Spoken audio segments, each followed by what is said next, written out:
Ho, ho, ho! Merry Christmas! Welcome to my Christmas market build! Ho, ho, ho! Make sure you subscribe, click that little bell icon to be notified of upcoming videos, support us on Patreon, like us on Facebook and Instagram at Model Railroad Techniques.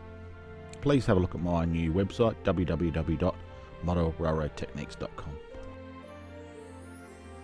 Part of the build is building all the traditional looking tent type structures that people sell their wares at these markets. Like traditional German ones is like beer, mulled wines, and roasted cashew nuts, and anything else, and Christmas decorations. So this is my spin on the little structures.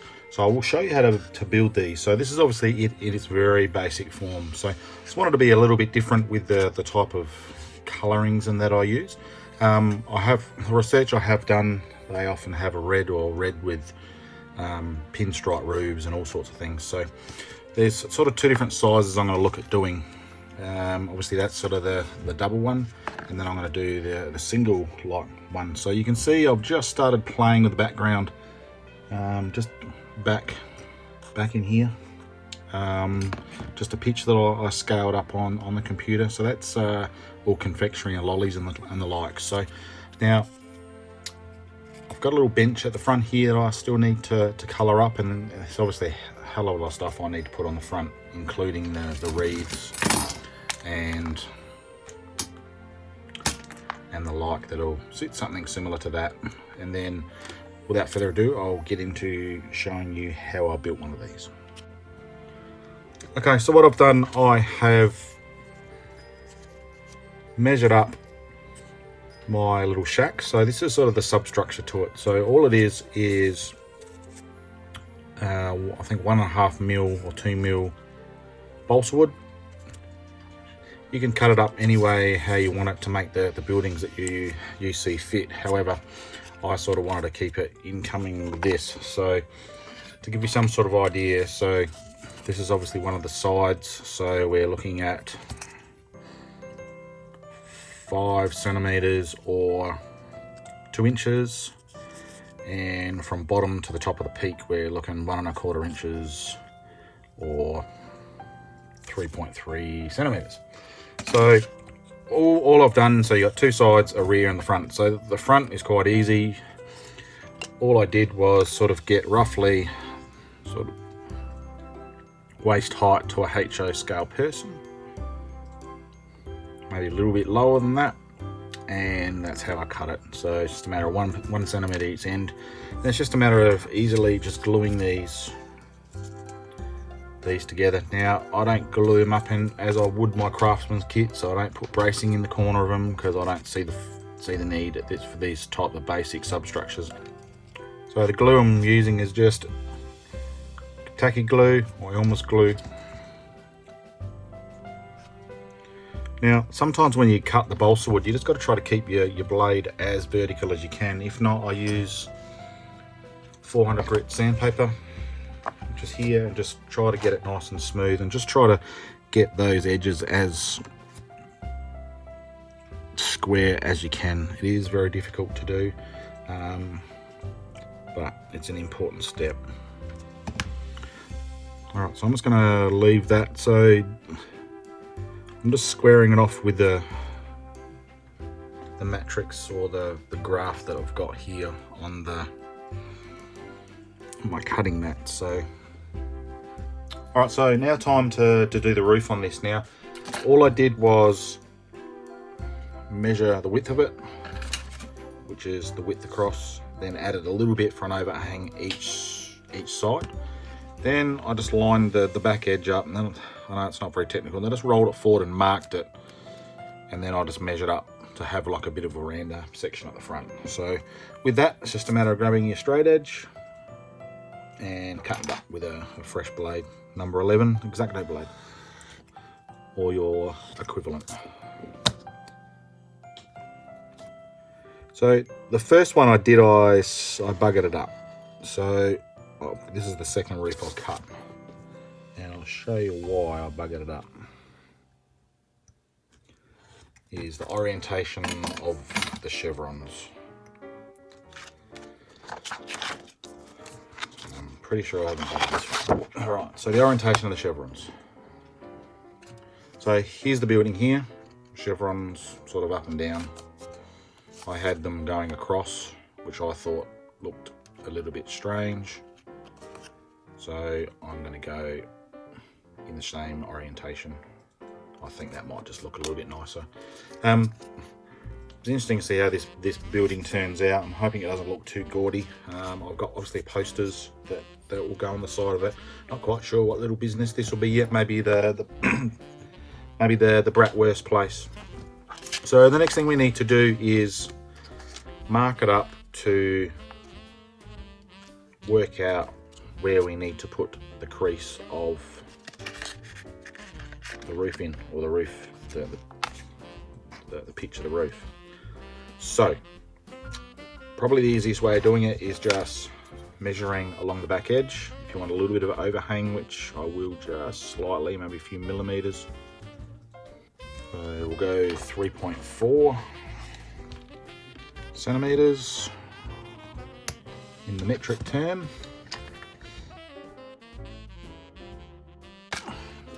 These little tools that I got from my etch mates.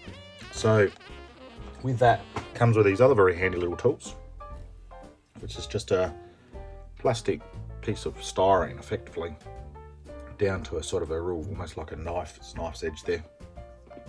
So with that, we will put our along the edge, and all you do is you get it right up to, and you just bend it forward. What it does, it makes a nice sharp edge there for the pitch of the roof. It's time to glue it on, so I just liberally just get the white PVA glue.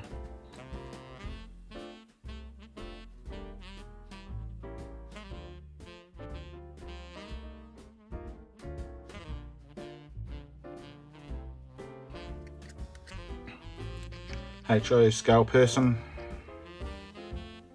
buying whatever. I think I might make this maybe the bratwurst shop or the beer shop or something similar.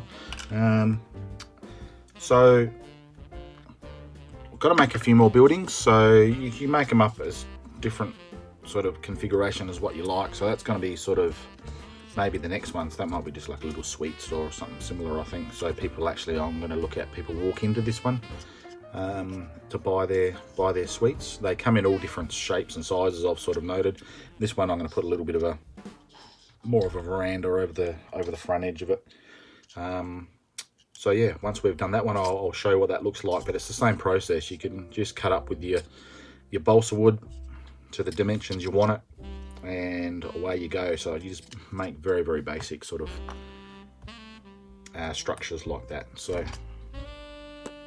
So how do you tidy up all these corners, you might ask? So what I mean by the corners, whether you can actually see that, you can obviously see a defined white line through there. So now I'm not going to go overboard how you actually do this. I'm just going to add some color to it to sort of hide it from the eye. So what I'm going to use is a slate gray and a warm white type color, and all I'm going to do is make it very, very easy using a number 1 brush. I'm just going to put a little bit of paint on the end, and where the gray comes through, you probably use a darker gray if you wanted.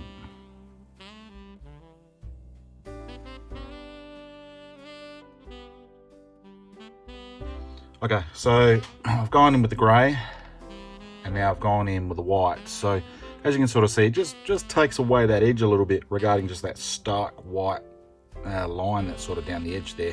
So I'll go through each one of these corners and do that, and then I'll come back. Probably one of the other things you can look at doing, and I've done it on one of the other buildings and I'll show you shortly, is painting the inside of it. What we need to look at doing is just picking one of the colors. I probably wouldn't use the white. So on the whole, I think that looks much better. If you were to have the light looking into that, I think that looks much nicer with the correct color, or very similar to color to what you got there. The next thing we're going to look at doing is building the signs for these little buildings. Now, the actual construction of the sign I won't go into, because that's purely just a text box within Publisher, Microsoft Publisher, and then pick your font. So this is Beer und Bratwurst. So this one's going to be beer on this side, Bratwurst on that side. So what I'm going to look at doing is making a little frame up that goes like so, and then I'll put the lighting in and various other things. So the back side of the signs, I'm going to use evergreen scale models plain card, which is 0.02 inch thick or 0.5 millimeter. So product number 9020. So all you do is measure it up and you cut it. So what I've done, I've some undercoat from the rattle can, and then once that dries, I will cut that to size, glue it in, and I'll start constructing this sign. So the strips I'm going to put around, sort of to border it around the outside of the sign, I'm going to use evergreen styrene strips.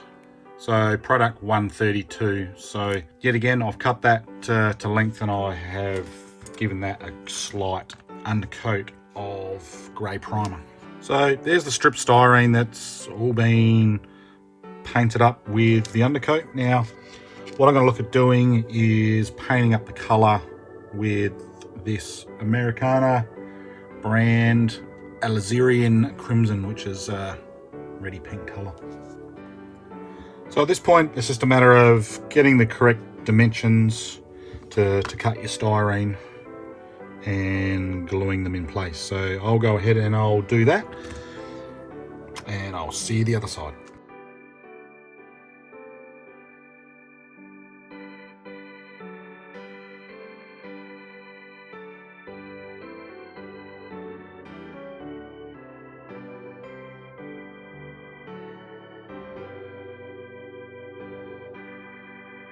So there's a very quick and easy sign. So what I will do, obviously where I've cut a little bit of white showing through, or grey, so I will go back in and I'll just touch those up, and then I'll make the mounts up and we'll put it on the roof. The installation of the sign was very easy. You can see the 3 supports there using the same strip styrene. Rightio, so what the next thing we're going to look at doing is adding a little bit of greenery, some mistletoe type stuff. So all I'm going to use is a little bit of white glue, maybe along these edges, and then I'm just going to use some of this knock grass to sort of see how it comes up. If I don't like it, I'll sort of just wipe it off, but I think it should come up fine. So first of all, we'll just use some tacky glue. I'll just do the sides because I just want to sort of see what it looks like. Probably best to build it up in stages. Now I've got a paper plate down there, or barbecue plate, purely because to catch all the excess. So it's just a matter of grabbing the flock, liberally putting it on, and then sort of shaking the rest off. Now I will sort of go back in with the flock and press some more in. So that's sort of the effect that I'm after, just to add a little bit of more decoration to it. Not quite sure whether I'm going to actually put it along the bottom of the shelving at this point in time, but we'll see. So I think the key to these types of markets, by what I've seen, is they go overboard with the decorations. So obviously that's going to take some time. Yeah, that's I think come along quite nicely. So I'll go through with all those buildings that I've done so far, and I'll just flock some of the green up. I might use some different colours as well. I think I've got a darker green there as well. Right, so every good Christmas scene needs some tinsel. So I haven't been able to source any HO scale tinsel, so I'm going to have to try to make some of my own. So this is all very, very, very experimental. So this is what I've come up with so far, if at all.